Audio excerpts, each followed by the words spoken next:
Bismillahirrahmanirrahim. Assalamualaikum warahmatullahi wabarakatuh. Selamat pagi, salam sejahtera buat kita semua. Alhamdulillah kita ketemu lagi di materi berikutnya ya. Materi sebelumnya kan tentang abstrak ya. Nah sekarang Ibu akan melanjutkan materi tentang penulisan artikel ilmiah ya. Nah bagian ini mohon dicermati betul seperti yang sudah disampaikan sama Ibu di pertemuan sebelumnya, yaitu membuat artikel ilmiah adalah bagian akhir dari suatu studi Anda selama mengikuti pendidikan di kampus kita ya, di mana hasil penelitian yang sudah Anda buat itu nantinya akan Anda tuangkan ya di dalam draft naskah artikel ilmiah. Oke, sekarang Ibu mau share screen dulu terkait dengan materi tentang bagaimana menulis suatu artikel ilmiah ya. Oke, kita lihat dulu materinya. Oke, kita akan perhatikan di sini bagaimana suatu artikel ilmiah itu harus kita siapkan. Nah, jadi anak-anakku sekalian, artikel ilmiah itu sama halnya seperti skripsi atau buku KTI. Namun, bagian-bagian yang penting dan krusial maksudnya bagian-bagian penting dan krusial harus kita sampaikan pada saat penulisan artikel ilmiah ya. Dan sifatnya ini tidak sedetail dari KTI ya, dalam artian begini. Bisa jadi Anda melakukan penelitian itu secara lengkap. Namun ada bagian-bagian tertentu yang bisa Anda partisi atau pisahkan bagian mana kira-kira yang nanti akan saya masukkan ke dalam suatu naskah artikel ilmiah ya. Jadi bisa saja Anda mau semuanya, mau sebagian itu tergantung dari apa yang akan Anda tampilkannya seperti itu. Nah, pada saat melakukan suatu penelitian, tentunya bagian yang penting itu adalah kebaruan. Jadi kalau saya memiliki ide, tapi ide saya sudah pernah dilakukan oleh penelitian sebelumnya, dan tidak ada satupun yang berbeda, nah itu yang tidak diperkenankan, karena kita harus memiliki kebaruan apa yang akan kita lakukan, bisa menyempurnakan penelitian yang sebelumnya sudah dilakukan, atau bisa mengembangkan seperti itu, atau menjadi solusi permasalahan dari penelitian yang sebelumnya sudah dilakukan. Gitu ya. Yang jelas harus memiliki kebaruan. Dalam artian baru berarti harus berbeda dengan dari yang sebelumnya ya. Nah, kalau kita lihat di sini, ini adalah beberapa contoh hasil penelitian orang yang telah dilakukan. Mereka menyimpulkan di sini ada kebaruan yang sudah dilaksanakan. Ya, this research complements the previous research by taking into account both cognitive and affective satisfaction mediator at the same time. Jadi ini artinya begini, penelitian ini melengkapi dari penelitian sebelumnya. Nah, seperti itu. Jadi, kalaulah kita mengadakan suatu penelitian dan kita akan melanjutkan, mengembangkan, atau melengkapi, itu boleh dilakukan. Tapi ada sisi kebaruannya. Gitu ya. Nah, seperti itu. Nah, kemudian bagian yang disampaikan itu harus mendeskripsikan bagian mana sih yang orang lain sudah lakukan itu sebelah mananya gitu ya. Nah, ini kan kita lihat ya bahwa metode ini sebenarnya sudah pernah dilakukan oleh peneliti sebelumnya. Nah, Anda tulis peneliti sebelumnya di sini itu telah mengerjakan bagian mana dan yang akan Anda kembangkan mana. Nah, ini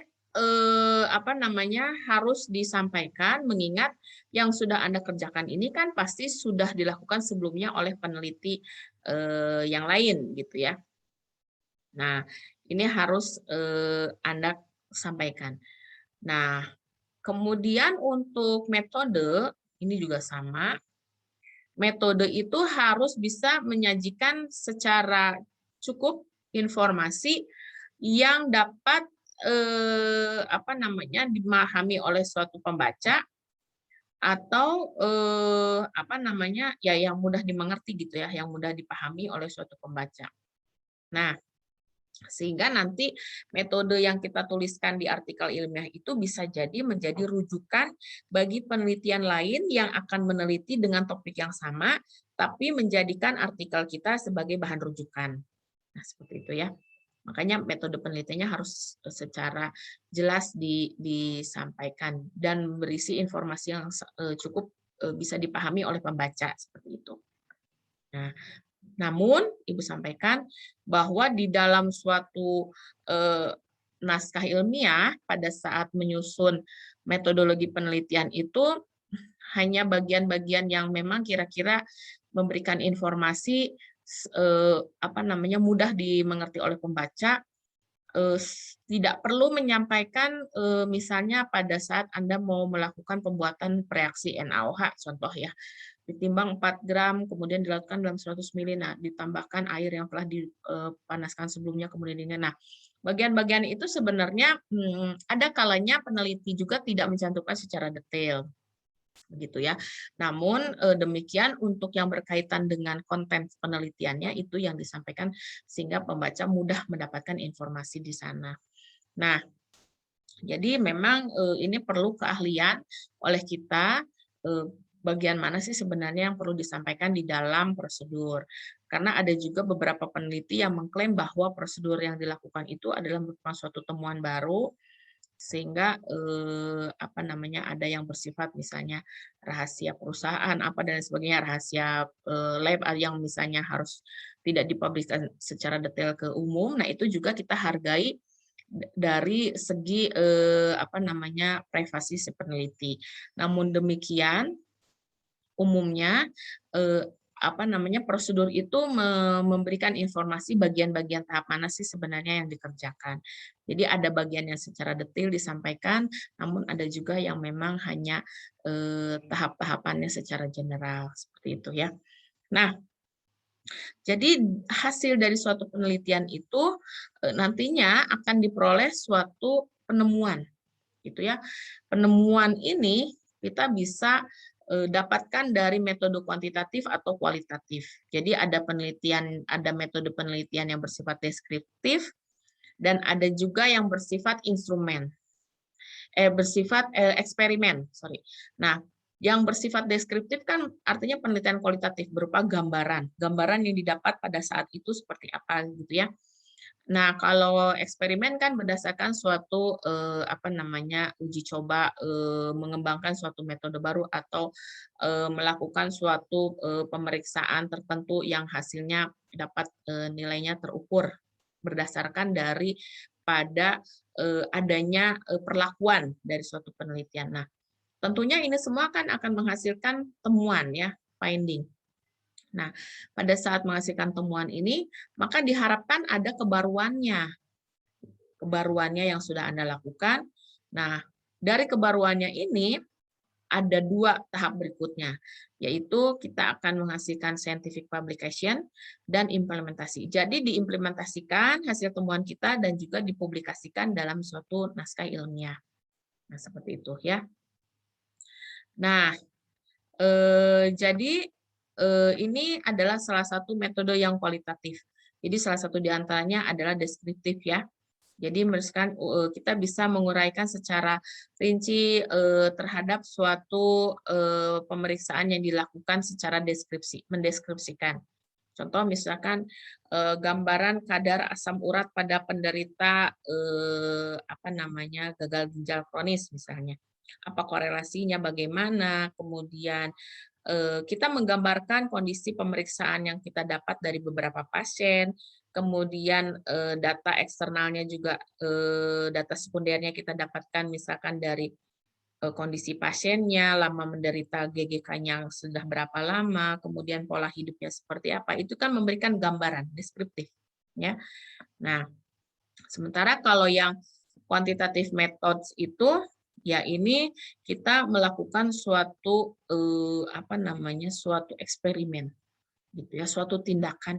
Bagaimana korelasinya antara perlakuan yang kita lakukan gitu ya, baik dari variasi metode ataupun ada penambahan unsur-unsur lain yang sifatnya nanti berkorelasi terhadap hasil, itu kita gambarkan ya, di mana hasilnya itu nanti bisa kita melakukan suatu studi komparatif ya, studi perbandingan, ataupun kita melakukan identifikasi pengolahan datanya secara statistik ya, untuk melihat uji beda dan lain sebagainya. Nah, itu kan secara kuantitatif terukur nilainya ya.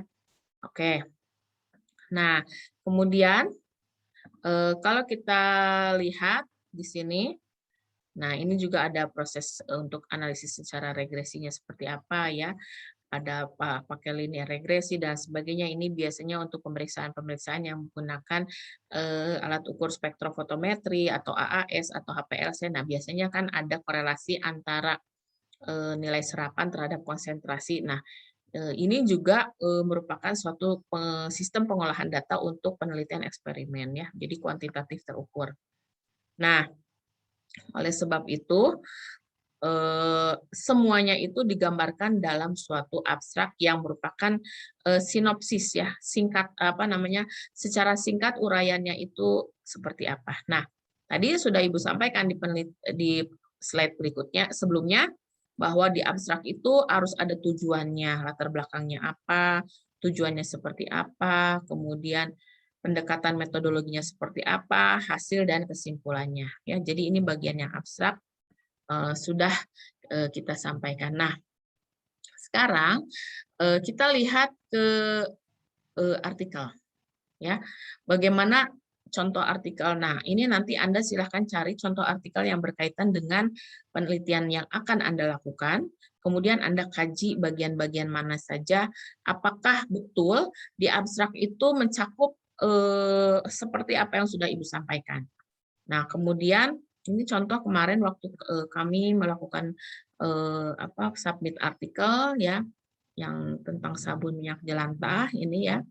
Nah, jadi di abstrak ini sudah menyampaikan secara singkat apa yang akan dilakukan, yang telah dilakukan. Jadi ini ada latar belakangnya, kemudian tujuannya, kemudian setelah itu metode yang dilakukannya apa. Nah, di sini kan ada ya, pengujiannya dilakukan secara kimia dan biologi, pakai titrasi, asam basa, dan sebagainya. Kemudian hasilnya bagaimana, ini ada angkanya hasilnya. Kemudian ada kesimpulannya. Nah, jadi ini kalau kita baca sekilas tentang abstrak, maka kita tahu, oh oke, peneliti telah melakukan bagian A, B, C, D, dan seterusnya. Seperti itu. Ya. Nah, biasanya abstrak ada dua bahasa, ada bahasa Indonesia dan ada bahasa Inggrisnya, tergantung dari jenis jurnal yang akan kita terbitkan. Ya. Nah, di pendahuluan, sekali lagi, pendahuluan ini kurang lebih sama seperti KTI yang kita buat. Menggambarkan urgensinya penelitian ini apa, kemudian mengapa ini harus dilakukan sekarang, lalu apalagi yang ketiga, bagaimana korelasinya dengan penelitian sebelumnya, ya, dan yang keempat, bagaimana posisi kita terhadap peneliti-peneliti sebelumnya. Nah, ini kita lihat saja di sini. Pasti sudah ada yang pernah meneliti ini, ya. Nah, pasti sudah ada yang meneliti ini. Maka dari itu kita harus melakukan kajian apa yang sudah dilakukan sebelumnya, gitu ya. Nah, jadi ini mendasari apa yang akan kita teliti, seperti itu. Nah, kemudian metode penelitian ini yang tadi saya sampaikan. Di dalam metode penelitian itu biasanya bahan-bahan yang betul-betul digunakan pada penelitian ini. Namun biasanya seperti misalnya ya tisu, aquades, karena itu memang sudah umum harus ada dalam suatu pekerjaan di laboratorium, maka biasanya jarang dituliskan. Tapi yang betul-betul digunakan yang kalau tidak ada zat itu tidak bisa dilakukan penelitian. Nah, itu biasanya ditulis di bahan ya. Kemudian begitu juga dengan alat. Nah, Ini yang Ibu sampaikan tadi, bahwa di dalam suatu melakukan prosedur penelitian, walaupun di dalamnya ini kan ada tentang titrasi dan lain sebagainya, tapi tidak menyampaikan pembuatan larutan NaOH, pembuatan larutan asam oksalat dan sebagainya, itu tidak ada ya. Jadi cukup dituliskan yang tahap-tahap prosedur penelitiannya seperti apa. Nah, kalau itu memang perlu disampaikan karena kita ingin pembaca itu mengerti bagian mana sih sebenarnya yang sudah dilakukan di seorang peneliti pada artikel tersebut, gitu ya. Nah, kemudian ini kita lihat di metode penelitiannya. Nah, ini hanya mendeskripsikan apa yang sudah dikerjakan, namun di sini tidak menuliskan tentang pembuatan reaksi dan seterusnya. Kemudian hasil dan pembahasan. Nah, biasanya di dalam hasil dan pembahasan itu, pembahasan adalah menyertai hasil yang sudah ditampilkan seperti itu. Dan untuk memperkuat asumsi apa sebenarnya yang terjadi pada hasil yang kita lakukan itu didukung dengan literasi. Jadi, upayakan bahwa yang kita lakukan pada hasil penelitian itu harus dibahas dan harus didukung oleh literasi dari peneliti-peneliti sebelumnya. Jadi asumsi yang menyatakan bahwa hasil demikian itu bukan oleh kita, tapi berdasarkan dari literasi, gitu ya. Nah, kemudian ini hasilnya dan seterusnya. Nah, pada bagian ini kan merupakan apa yang sudah dilaksanakan oleh penelitian kita pada saat tugas akhir misalnya ya. Nah, ini nanti kita jabarkan di sini. Kira-kira kenapa hal ini bisa terjadi? Kenapa nilai ini bisa berbeda-beda? Kenapa pada bagian A, B, C ini nilainya tidak sama? Nah, yang terjadi di dalam itu dijelaskan secara ilmiah, didukung oleh teori ataupun literasi dari artikel ataupun hasil penelitian orang lain. Nah, ini yang dimaksudkan seperti itu, ya. Nah, kemudian semuanya ini kita bahas secara pendekatan ilmiah, mengapa hal itu terjadi. Nah, itu perlu dijelaskan secara saintis ya. Nah, seperti ini. Ini kan ada nah, ini kita ngambil dari studi penelitian yang dilakukan oleh Prescott et al. Dengan asumsi bahwa hal tersebut didukung juga oleh penelitian yang sudah dilakukan oleh si Prescott tadi. Nah, jadi maksud Ibu seperti itu. Jadi pada saat kita melakukan pembahasan tadi harus didukung dari hasil penelitian sebelumnya atau dari kajian literasi. Nah, seperti ini ya. Oleh sebab itu, bagian-bagian ini yang harus kita jelaskan pada suatu artikel.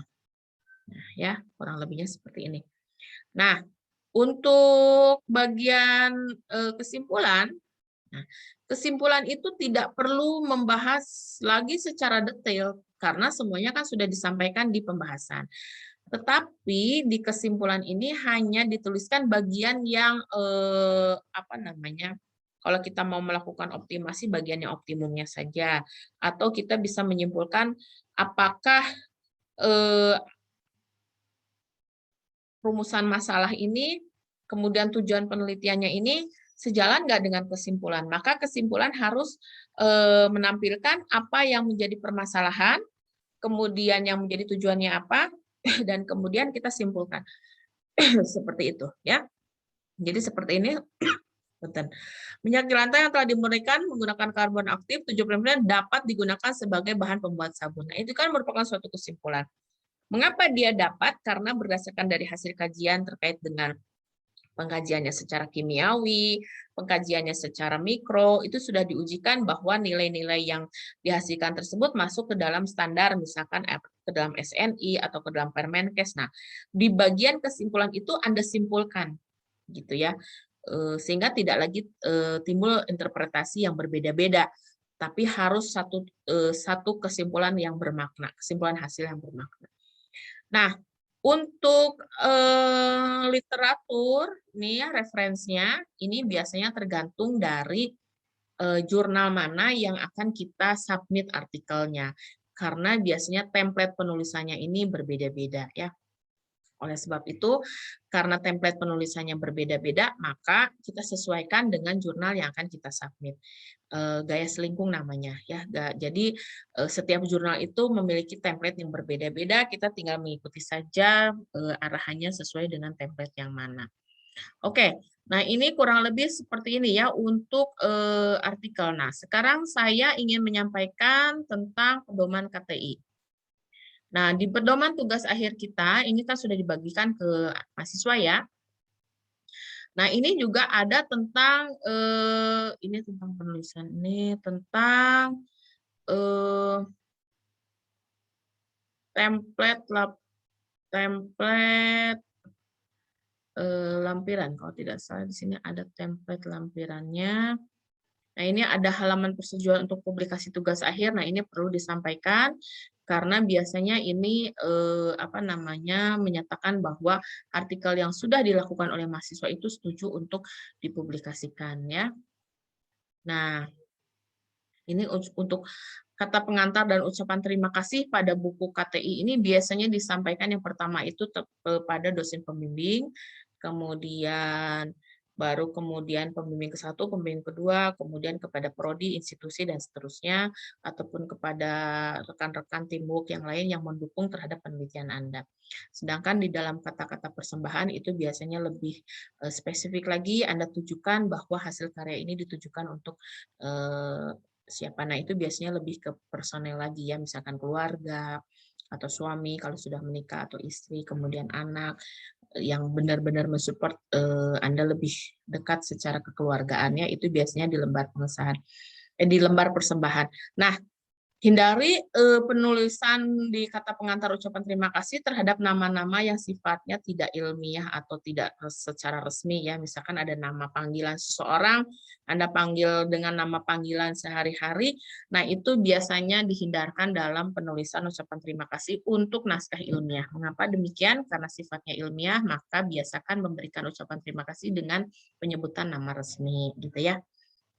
Kalau misalkan nama sehari-hari, nama panggilan, silakan saja. Tapi di KTI ini, tuliskan dengan penulisan nama resmi. Nah, seperti ini ya. Ini ini saya kira semuanya ada di lampiran. Anda bisa melihat saja ya untuk untuk ketentuannya. Nah, kemudian saya ingin mengulas sedikit tentang bagian apa saja yang harus ada. Ini karena ini nanti juga ada bagian yang penting yang harus dipahami oleh penulis ya, tentu untuk yang KTI. Jadi saya mulainya dari mana dulu nih? Dari ini saja ya, dari sistematika penulisan Anda bisa melihat sebenarnya. Nah, ini. Nah, ini. Jadi untuk daftar isi semuanya sudah ada di template-nya. Silahkan nanti Anda bisa perhatikan baik-baik, daftar tabel, daftar gambar, dan seterusnya. Anda bisa melihat di sini ya. Kemudian bagian isi, bagian akhir. Nah, biasanya bagian isi itu tadi ya. Jadi ada bab tentang bab 1 apa gitu kan. Bab 2, bab 3, 4, 5, dan seterusnya. Ini semuanya ada template-nya. Jadi Anda ikuti saja acuan dari pedoman kita ini ya.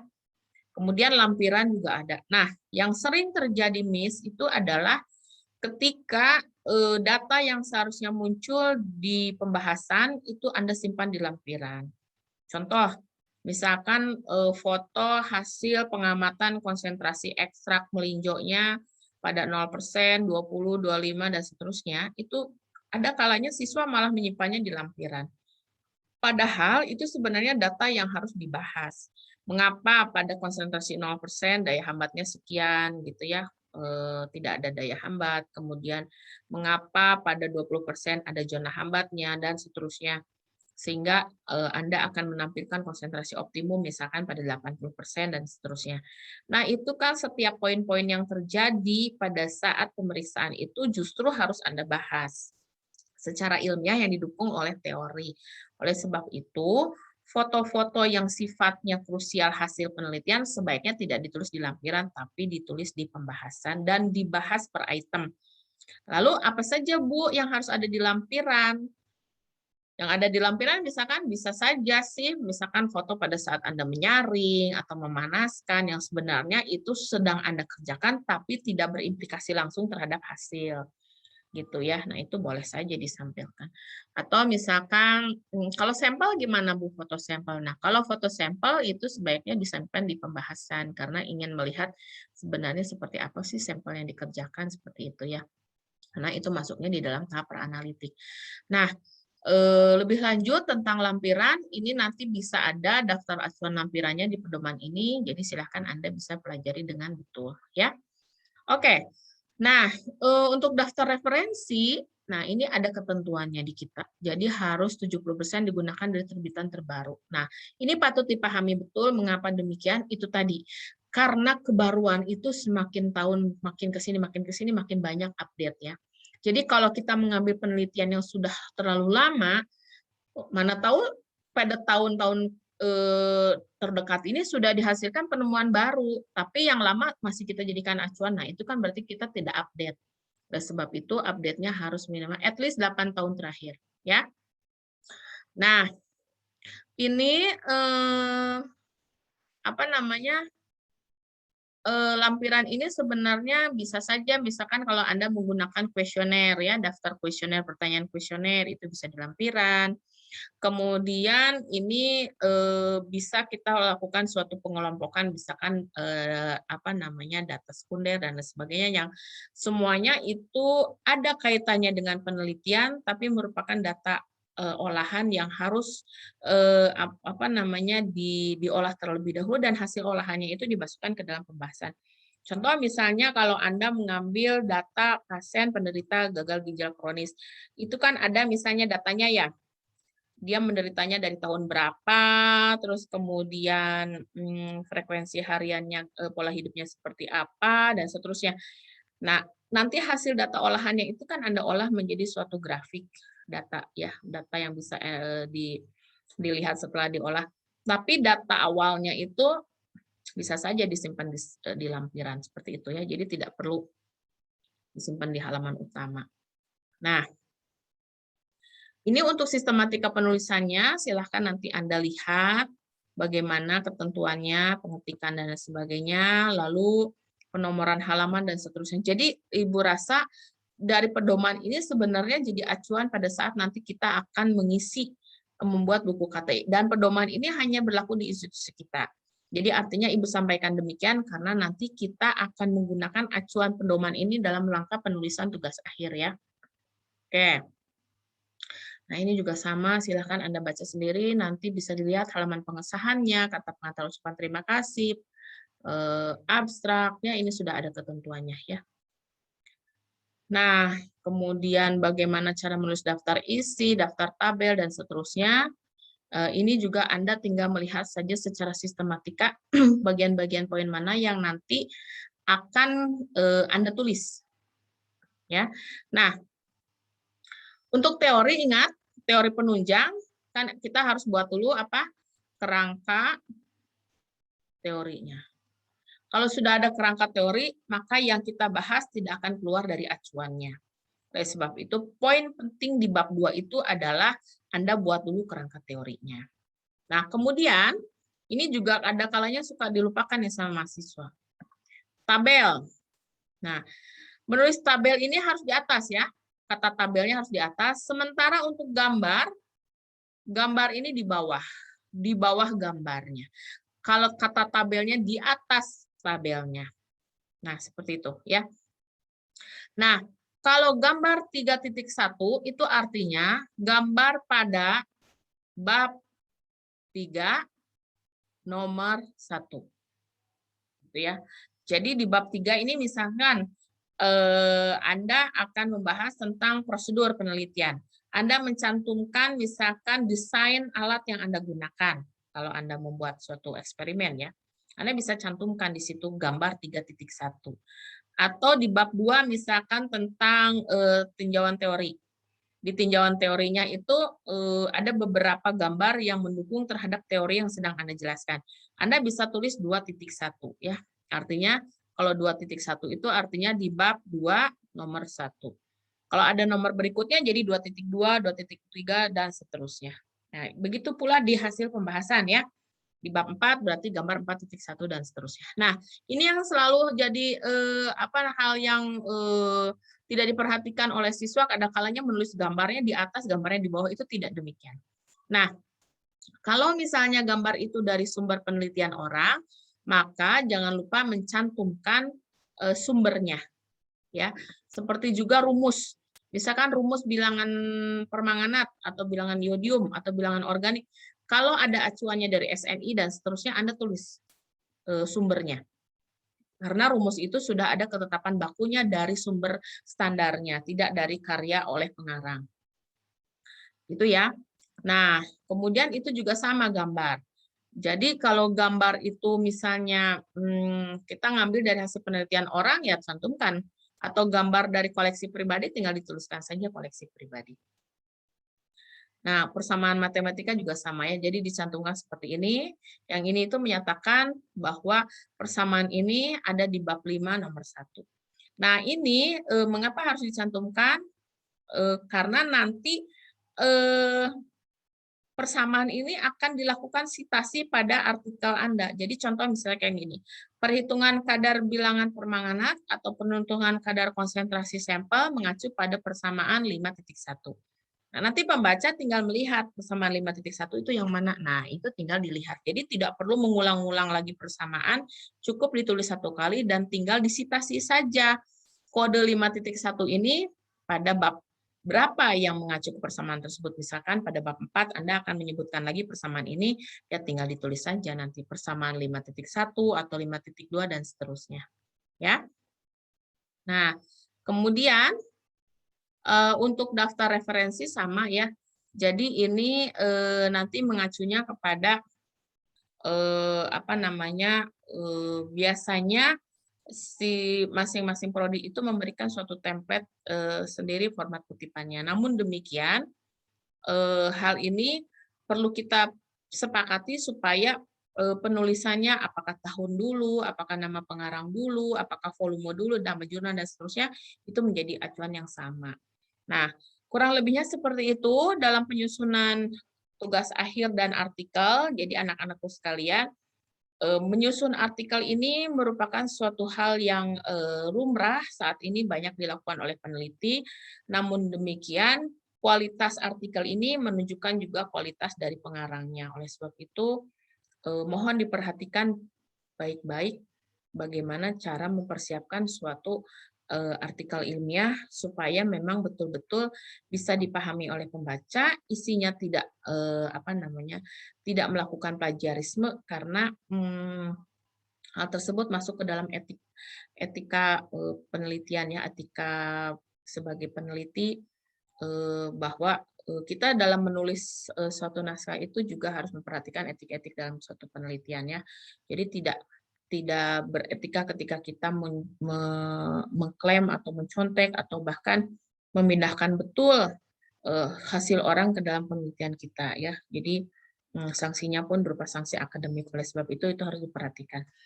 Kurang lebihnya seperti itu apa yang sudah Ibu sampaikan hari ini terkait dengan artikel penelitian dan kupas tuntas pedoman KTI ya. Jadi ini harus diperhatikan betul supaya Anda bisa mempersiapkan lebih baik apa yang sudah Anda tulis, apalagi pada saat nanti akan menyusun proposal, acuannya harus sudah jelas ya. Oke. Baik, kalau nanti ada pertanyaan, silakan bisa cantumkan pertanyaan di kolom LMS ataupun di di grup ya. Kita bisa sampaikan diskusi bagian mana sebenarnya yang belum Anda pahami, nanti kita bisa berdiskusi kembali.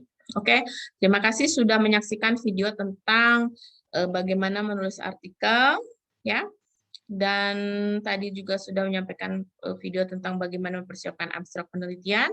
Dan satu materi terakhir nanti akan kita bahas tentang bagaimana menyiapkan suatu poster penelitian. Oke, Terima kasih sudah menyaksikan video dari Ibu. Salam sehat selalu, salam semangat. Mudah-mudahan apa yang Anda persiapkan jelang tingkat akhir diberikan kemudahan oleh Allah Subhanahu wa taala. Amin amin ya rabbal alamin. Sampai ketemu di perkuliahan berikutnya. Salam.